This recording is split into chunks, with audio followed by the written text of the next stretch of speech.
Rrahim. Assalamu alaikum dear students. My name is Munir Ahmed. I am your computer teacher. Today we discuss the topic creating list. आज हमने creating list को discuss करना है। List क्या होती है? जिस तरह से आपके पास डिफरेंट प्रोडक्ट्स हैं उनकी लिस्ट हो सकती है, जिस तरह पूरे पाकिस्तान के सिटीज़ हैं उनकी लिस्ट हो सकती है। मेन के जब भी आपने कोई चीज़ जो है कोई प्रोडक्ट है, कोई एनीथिंग जो है जिसको आप एक लिस्ट के अंदर डिस्प्ले करना चाहते हैं, तो उसके लिए फिर आप HTML के अंदर क्या करते हैं, एक लिस्ट जो है वो क्रिएट करते हैं।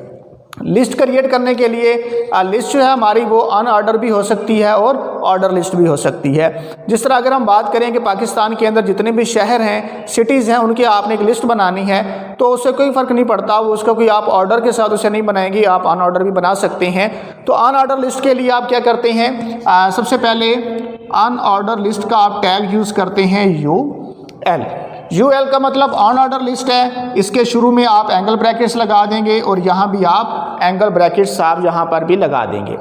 उसके बाद ऑन ऑर्डर लिस्ट का टैग आ गया। उसके बाद हम क्या करेंगे, यहाँ पर हम लिस्ट आइटम का हम टैग यूज़ करेंगे और यहाँ पर हम लिख देंगे आइटम, वो कोई भी आइटम है। इसी तरह लिस्ट आइटम को हमने का ओपनिंग टैग है तो इसका हम क्लोजिंग टैग भी यहाँ लगा देंगे और ये लिस्ट आइटम को हम क्लोज कर देंगे। Angle brackets list item, angle brackets close करेंगे, आइटम उसका नाम लिखेंगे जिसकी हम लिस्ट बनाना चाह रहे हैं, फिर एंगल ब्रैकेट्स स्लैश, फिर लिस्ट आइटम और फिर हम एंगल ब्रैकेट्स को क्लोज कर देंगे। इसी तरह यहाँ फिर दूसरे आइटम आ जाएगा, फिर हम लिखेंगे लिस्ट आइटम, एंगल ब्रैकेट्स और फिर हम यहाँ पर लिखेंगे आइटम और ये स्लैश और फिर लिस्ट आइटम। इसी तरह नेक्स्ट फिर हम लिखेंगे लिस्ट आइटम और यहाँ पर आइटम और एंगल ब्रैकेट्स स्लैश और लिस्ट आइटम। तो इस तरह से हमने इसके अंदर हमने 3 आइटम जो हैं वो इसके अंदर हमने ऐड किए हैं। आप चाहे जितने भी कर सकते हैं अकॉर्डिंग टू योर रिक्वायरमेंट्स। और सबसे आखिर में हम यहाँ पर इसका ओपनिंग टैग था अनऑर्डर लिस्ट का, तो यहाँ पर हम इसका क्लोजिंग टैग भी लगा देंगे और एंगल ब्रैकेट्स को हम कर देंगे क्लोज। अब इस तरह से हमारे पास जो आइटम है वो डिस्प्ले होंगे। इसकी जो हमारे पास आउटपुट है वो हमारे पास क्या आएगी, item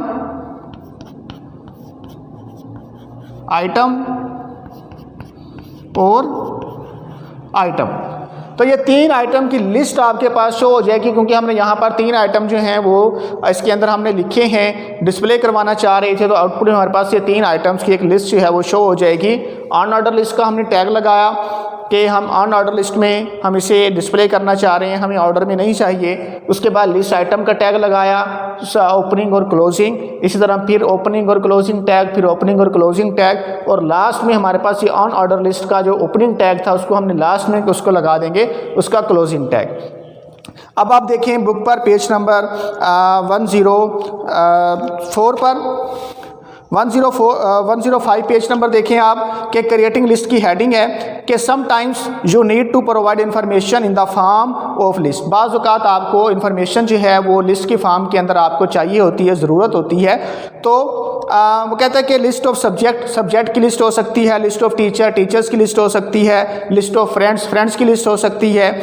in the following we study what type of list are available in HTML and how to create them. कि वो कहता है कि हम इसमें देखेंगे इस चैप्टर में नेक्स्ट टॉपिक में कि लिस्ट जो है वो कितनी टाइप्स की होती है और इसे हम कैसे क्रिएट कर सकते हैं। तो जैसे अभी हमने डिस्कस किया है कि लिस्ट जो है अनऑर्डर भी होती है और ऑर्डर भी होती है, ये टाइप्स हैं इसकी। और अनऑर्डर लिस्ट को हम कैसे क्रिएट करते हैं वो भी हमने सामने इसकी कोडिंग लिखी है। आगे चलते हैं। Types of list, first of all unorder list है। In an unorder list the order of the list item is not important. Unorder के अंदर जो हमारे पास लिस्ट के आइटम हैं वो इम्पोर्टेंट नहीं होते, मतलब उसका ऑर्डर इम्पोर्टेंट नहीं होता। In other words shuffling of items in an unorder list has no effect. मतलब कि अगर ये थर्ड आइटम फर्स्ट पर लिख दें और फर्स्ट को हम थर्ड पर लिख दें तो इससे कोई फ़र्क नहीं पड़ता। आगे चलें कि for example list of cities in Pakistan, जिस तरह से पाकिस्तान के अंदर सिटीज़ हैं, शहर हैं, उनकी अगर हम एक लिस्ट क्रिएट करते हैं तो उससे कोई फ़र्क नहीं पड़ता, उसकी आप शफलिंग कर सकते हैं। An unorder list is created inside the UL opening tag और क्लोजिंग टैग। जैसे कि वो कहता है कि अनऑर्डर लिस्ट को आप इस तरह से लिख सकते हैं, ओपनिंग टैग और इसी इसका क्लोजिंग टैग है। उसके बाद each list item is added with list item, और हर आइटम को हम ऐड कर सकते हैं लिस्ट आइटम के टैग से, जिस तरह ये इसका ओपनिंग टैग है और ये इसका क्लोजिंग टैग है। और इसी तरह उसने लास्ट में हमारे पास यही कोडिंग टेबल्स की फॉर्म के अंदर लिखी हुई है, जिसकी उसने आउटपुट यहाँ पर दिखाई हुई है। बुक में उसने 4 आइटम लिए हैं, हमने यहाँ पर 3 आइटम्स लिए हैं। आपकी मर्ज़ी है कि आप जितने भी आइटम जो हैं वो इसके अंदर ऐड कर सकते हैं। उसके बाद हमारी ऑर्डर लिस्ट है और फिर डेफिनेशन लिस्ट है, नेस्टेड लिस्ट है, जिनको हम नेक्स्ट लेक्चर्स के अंदर इंशाल्लाह हम डिस्कस करेंगे। तो आज का लेक्चर हमारा ये था कि क्रिएटिंग लिस्ट को क्रिएट करना होता क्या है। ये आपने क्वेश्चन नंबर 1 लिखना है सेकेंड लाइन तक, फ्रेंड्स ETC तक। उसके बाद आपने लिखना है how many types of list, तो लिस्ट की कितनी टाइप्स होती हैं, ये जितनी आपके पास आगे टाइप्स ऑफ लिस्ट की हेडिंग में जितनी है सब हेडिंग दी हुई हैं, अनऑर्डर लिस्ट है, ऑर्डर लिस्ट है, डेफिनेशन लिस्ट है, नेस्टेड लिस्ट है, तो ये आपने सारे नाम लिखने हैं क्वेश्चन नंबर 2 में।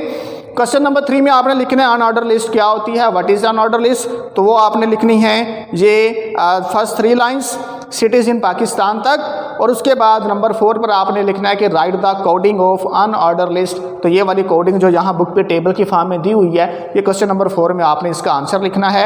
ये 4 आपके शॉर्ट क्वेश्चन हैं जो कि आपने होमवर्क में लिखने हैं नोटबुक के ऊपर, और नोटबुक आपने जैसे आप होमवर्क किया करें ड्रॉप बॉक्स में लास्ट में डाला करें ताकि साथ के साथ आपका होमवर्क चेक हो सके।